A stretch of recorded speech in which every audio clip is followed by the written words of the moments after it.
पूरे गांव में दिवाली की तैयारी खूब जोरों शोर से चल रही होती है। हर कोई अपना घर सजा रहा होता है अपने अपने अंदाज से। मगर उसी गांव में एक घर ऐसा भी होता है जहां दिवाली की कोई तैयारी नहीं हो रही होती और बहुत खामोशी होती है। राजू अपनी माँ से कहता है, अरे माँ, क्या हम इस दफा दिवाली नहीं मनाएंगे?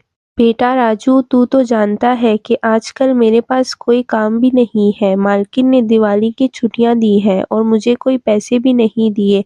मैं कैसे दिवाली के लिए घर सजाऊं और कैसे मनाऊं? माँ, मेरे सारे दोस्त अपना अपना घर सजा रहे हैं, मेरा भी दिल करता है। आज अगर तेरे पिताजी होते तो शायद हम भी दिवाली की खुशियां मना सकते।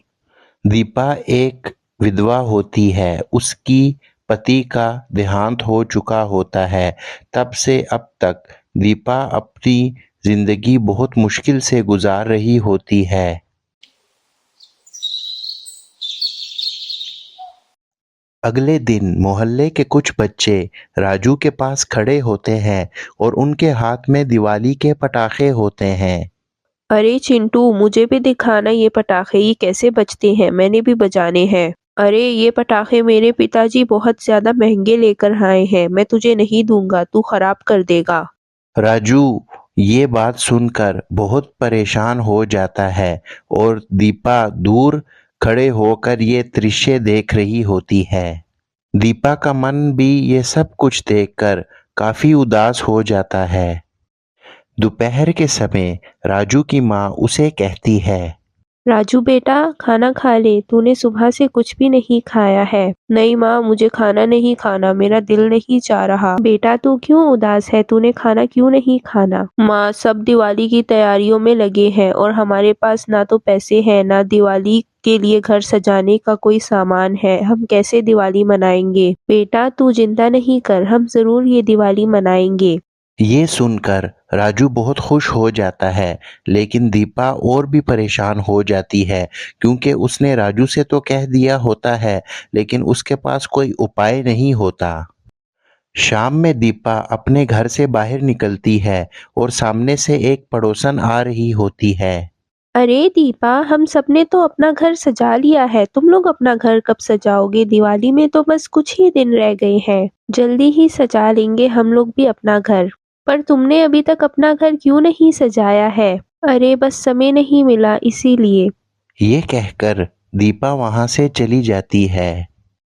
रात के समय दीपा को बिल्कुल नींद नहीं आ रही होती। वो चिंतित होती है कि वो ऐसा क्या करे कि उसका बेटा खुश हो जाए। दीपा गहरी सोच में चली जाती है। मोहल्ले में सब लोग और तेजी से दिवाली की तैयारी करना शुरू कर देते हैं। अरे राजू देख, हमारे घर कितने सुंदर लग रहे हैं, पर अभी तक तूने अपना घर क्यों नहीं सजाया? राजू उन बच्चों को जवाब दिए बगैर ही वहां से चला जाता है। जैसे ही राजू घर में आता है तो उसकी माँ कुछ कर रही होती है पुरानी साड़ियों के साथ। अरे माँ, ये क्या कर रही हो? राजू बेटा, ये कुछ पुरानी साड़ियाँ हैं जो बेकार ही पड़ी थी। मैं इनको काट कर इनसे रंग बिरंगी पर्दे बना लूंगी, जिससे हमारा घर काफी सुंदर लगेगा। फिर राजू भी अपनी माँ की मदद करने लगता है। थोड़ी ही देर में बहुत सुंदर पर्दे बन जाते हैं। पर्दे तो बन गए हैं माँ, क्यों ना मैं कुछ मिट्टी के गमले बना लूं। मुझे मिट्टी से बर्तन बनाना आते हैं, आप उन पर रंग कर दीजिएगा। अरे राजू, ये तो बहुत अच्छा विचार है। लगता है इस बार हमारा घर भी बहुत ज्यादा सुंदर लगेगा दिवाली पर।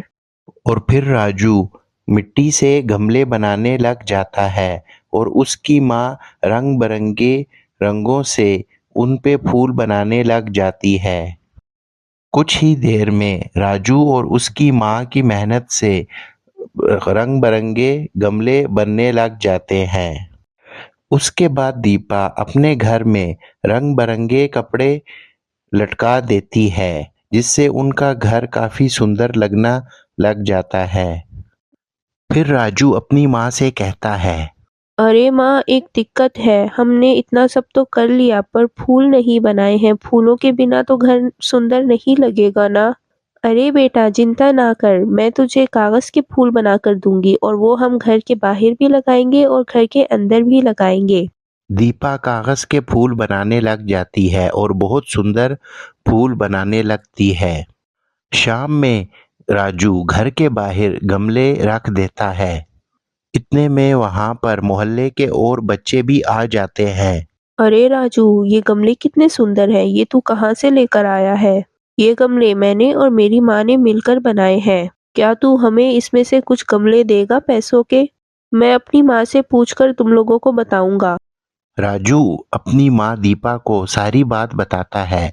जैसे ही दीपा राजू की बात सुनती है तो वो सोच में पड़ जाती है। अगले दिन दीपा और भी बहुत ज़्यादा चीज़ें बनाने लग जाती है और बहुत ज़्यादा चीज़ें बनाकर रख देती है। दीपा वो सामान लेकर बाजार में बैठ जाती है बेचने के लिए। इतने में वहां पर एक व्यक्ति आता है और वो दीपा से पूछता है, अरे बहन, ये दिवाली का सामान बेच रही हो क्या? जी भैया, ये दिवाली का सामान है, आपको इसमें से क्या-क्या चाहिए? अरे ये तो बहुत ज्यादा सुंदर है। ऐसा करो कि 3 गमले और कुछ फूल दे दो। उसके बाद वो दीपा उस व्यक्ति को सामान दे देती है और वो व्यक्ति दीपा को कुछ पैसे दे देता है। शाम तक दीपा के पास कुछ पैसे जमा होना शुरू हो जाते हैं। अब दीपा रोज बाजार जाती है और वहां सामान बेचती है।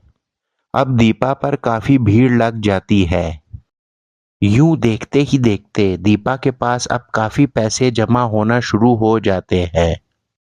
अरे माँ, दिवाली के दिन में तो बस एक ही दिन रह गया है। अभी तक हमने घर के बाहर कोई लाइटें नहीं लगाई और ना ही पटाखे खरीदे हैं दिवाली पर बजाने के लिए। चिंता नहीं करो बेटा, अब मेरे पास कुछ पैसे हैं, हम बाजार जाकर ये सामान भी ले आते हैं। यूं राजू अपनी माँ की बात सुनकर काफी खुश हो जाता है।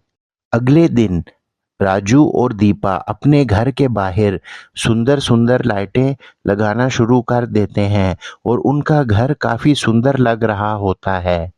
दीपा और राजू ने अपना घर काफी सुंदर सजा लिया होता है। इतना सुंदर होता है कि उनका घर पहचानने में ही नहीं आ रहा होता। यूं दिवाली का दिन आ जाता है। सब लोगों ने नए कपड़े पहने होते हैं और वो बहुत ज्यादा खुश होते हैं। दीपा अपनी रसोई में अच्छे अच्छे पकवान बना रही होती है। वाह माँ, इतना सब तो मैं जीवन में पहली बार खाऊंगा। आपने कितनी अच्छी-अच्छी और कितनी ज़्यादा चीज़ें बनाई हैं। हाँ बेटा, मैं बस तुझे खुश देखना चाहती हूँ। ये सब मैंने तेरे लिए ही बनाया है। सारे पड़ोसी दीपा के घर आते हैं दिवाली के दिन। अरे वाह दीपा बेटा, तेरा घर तो हमारे घर से भी ज़्यादा सुंदर लग रहा है। हमने इतने पैसे लगाए पर तेरे जैसा सुंदर घर नहीं सजा सके हैं। अरे हाँ हाँ, दीपा ने तो काफी सुंदर अपना घर सजाया हुआ है। अरे मोहल्ले में सब पटाखे बजाने लग गए हैं। चलो चलो हम भी देखते हैं पटाखे बजते हुए। सब मोहल्ले वाले मिल के पटाखे बजाते हैं और हंसी खुशी दिवाली मनाने लग जाते हैं। तो दोस्तों आपको हमारी स्टोरी कैसे लगी? उम्मीद है कि आपको पसंद आई होगी। हमारी वीडियो को लाइक कीजिए और हमारे चैनल को सब्सक्राइब कीजिए और हमारी वीडियो को शेयर कीजिए ताकि हमारे हर आने वाली वीडियो का नोटिफिकेशन आपको टाइम पे मिल सके। तो चलिए मिलते हैं किसी नेक्स्ट स्टोरी में।